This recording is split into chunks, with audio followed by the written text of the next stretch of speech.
कोई नदी व तालाब भी नहीं दिख रहे हैं। शिकारी को चलते चलते काफी समय हो जाता है।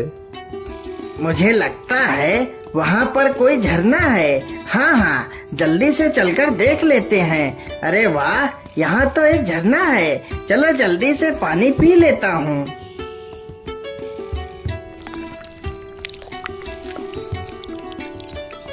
अरे राम राम राम, अब मेरी जान में जान आई। पानी के बिना तो मेरी जान ही निकली जा रही थी। चलो अब शिकार ढूंढते हैं।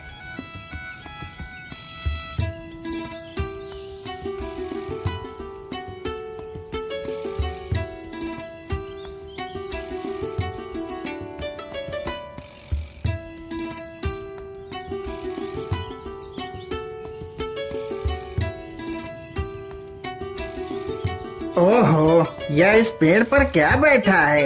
अरे वाह, यह तो एक सुनहरा बाज है। यह बाज तो बड़ा कीमती लग रहा है। शिकारी तुरंत ही अपना धनुष बाण संभालता है और बाज पर निशाना लगा देता है। कमान से तीर निकलते ही बाज को जा लगा, लेकिन बाज जमीन पर ना गिरकर आकाश में उड़ता हुआ चला जाता है। अरे चल चल चल चल चल, आज यह सारा खेत जोतना है। जल्दी चल। अरे राम राम राम, ये क्या है? इस बाज को तो किसी ने तीर मार दिया है, लेकिन यह बाज तो कितना सुंदर है, मानो इसके पंख सोने के हों। पानी पानी पानी। अरे ये बाज तो प्यासा है। रुको रुको, मैं तुम्हें अभी पानी पिलाता हूँ। वह किसान तुरंत जाता है और पानी का मटका उठा कर लाता है। फिर बाज को पानी पिलाने लगता है। मेरी मदद करो, मेरे शरीर से इस तीर को निकाल दो। मुझे बहुत दर्द हो रहा है। अच्छा अच्छा, रुको, मैं तुम्हारे शरीर से इस तीर को निकाल देता हूँ। सजीवन तुरंत ही बाज के शरीर से तीर को निकालने लगता है।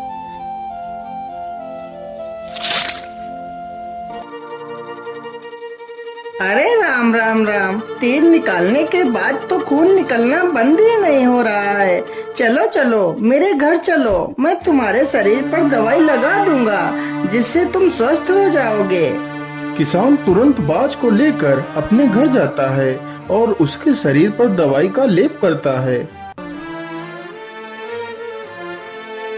हे नेक दिल इंसान, तुमने मेरी मुसीबत में सहायता की है।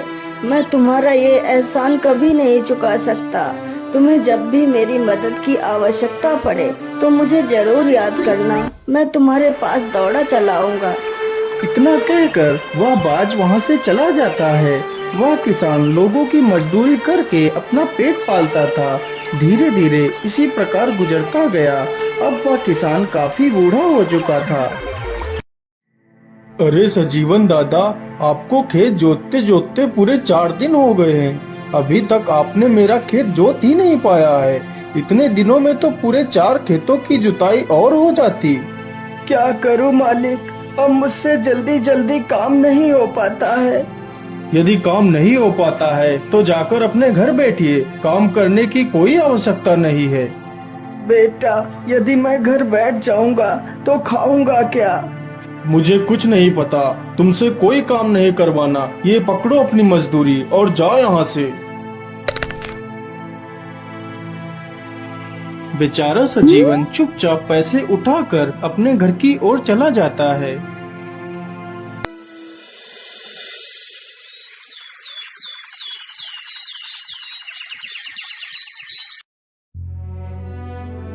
हे भगवान, अब तो मुझे अपने पास बुला ले। मुझे एक वक्त का खाना खाने के लिए भी सोचना पड़ता है। अब तो मुझसे कोई काम भी नहीं होता और ना ही मुझसे कोई काम करवाना चाहता है। मेरा गुजारा नहीं हो पा रहा है मालिक, मुझे मौत दे दो। हे प्रभु, तुम ही कोई रास्ता दिखाओ जिससे मैं 2 वक्त का खाना खा सकूं। क्यों ना मैं अपने मित्र बाज को बुलाता हूँ, वह जरूर मेरे लिए खाने का प्रबंध कर देगा। हे बाज, मेरे दोस्त, मुझे तुम्हारी मदद की आवश्यकता है। तुम कहाँ हो? हे बाज मेरे दोस्त, मुझे तुम्हारी अरे मदद की यह आवश्यकता आवाज तो है। मेरे तुम मित्र की कहाँ है। हो? मुझे लगता है मेरा मित्र किसी दुविधा में है। मुझे चलकर देखना चाहिए।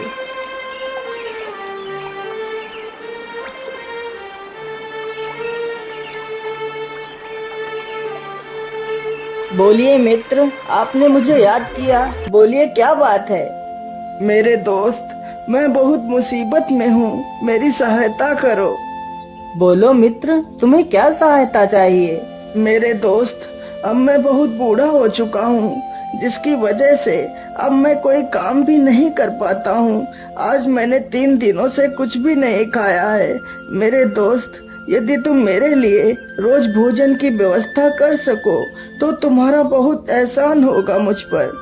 तुम चिंता मत करो, मैं रोज तुम्हारे लिए समंदर से मछलियाँ ले आया करूँगा। उन मछलियों को खाकर तुम अपनी भूख शांत कर सकते हो। हाँ हाँ, तुम ठीक कह रहे हो बाज। बाज तुरंत ही मछलियां पकड़ने के लिए चल पड़ता है। वह चलते चलते समंदर के किनारे पहुंच जाता है।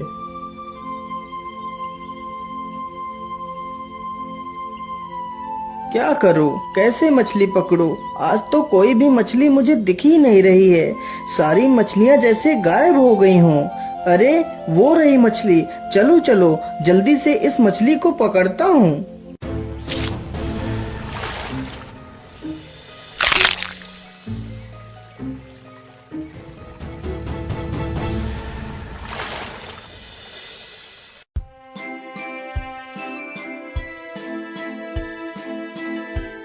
अरे वाह मेरे प्यारे बाज, तुमने तो मुझे मरने से बचा लिया, नहीं तो मैं भूखों मर जाता।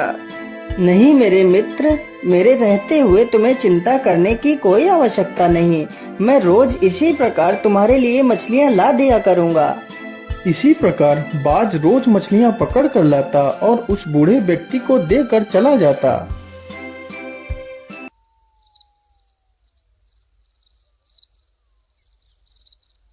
अरे वाह वाह, अब तो घर में पड़े पड़े ही मुझे मनमाना भोजन मिल रहा है। अब तो मुझे किसी की मजदूरी करने की आवश्यकता भी नहीं पड़ती। खाने को तो मैं मछलियाँ खा लेता हूँ, लेकिन मेरे पास पैसा तो एक भी नहीं है। काश मेरे पास भी ढेर सारा धन होता तो मैं भी गाड़ी बंगला खरीदता, लेकिन गाड़ी बंगला मेरी किस्मत में कहाँ। अगले ही दिन बाज मछलियां पकड़ कर लाता है तो उसके सोने के पंख बहुत चमक रहे थे। ओहो, आज तो इसके पंख कितने चमक रहे हैं। जरूर इसके पंख सोने के बने हुए हैं। यदि यह पंख मुझे मिल जाए तो मैं बहुत अमीर हो जाऊंगा। इन्हीं पंखों की मदद से मैं अपने लिए कार खरीदूंगा। क्या बात है भाई, आज तुम मुझे देखकर इतना चिंतित क्यों लग रहे हो? कुछ नहीं मेरे दोस्त, मैं बस यही सोच रहा था कि मेरी मदद के लिए मैं तुम्हारा शुक्रिया अदा कैसे करूं। मित्र, इसमें शुक्रिया की क्या बात है? तुमने मेरी जान बचाई थी, बदले में मैं तुम्हारी मदद कर रहा हूँ। इसमें क्या बड़ी बात है? इतना कहकर बाज वहाँ से चला जाता है। मुझे कुछ भी करके इस बाज के सोने के पंख छीनने होंगे। मैं ऐसा करता हूँ, जब कल वह बाज मुझे मछलियाँ देने के लिए आएगा तो मैं उसे मारकर उसके सारे पंख छीन लूंगा।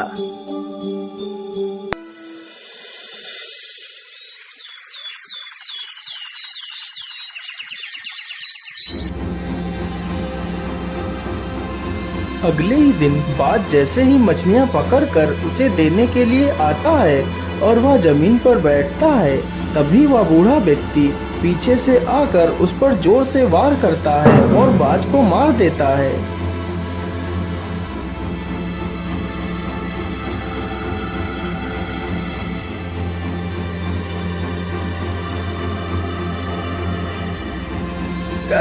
कौन हो तुम? मैं एक ऋषि हूँ। मैं बहुत लालची था, जिसकी वजह से मुझे मेरे गुरुदेव ने यह श्राप दिया था कि मैं एक सुनहरा बाज बन जाऊंगा और जब कोई व्यक्ति मुझे देखकर लालच में आकर मेरी हत्या कर देगा तो मैं इस श्राप से मुक्त हो जाऊंगा और यह श्राप हत्या करने वाले पर लागू हो जाएगा और वह भी एक सुनहरा बाज बन जाएगा। और आज तुमने भी वही गलती की है जो गलती मैंने की थी।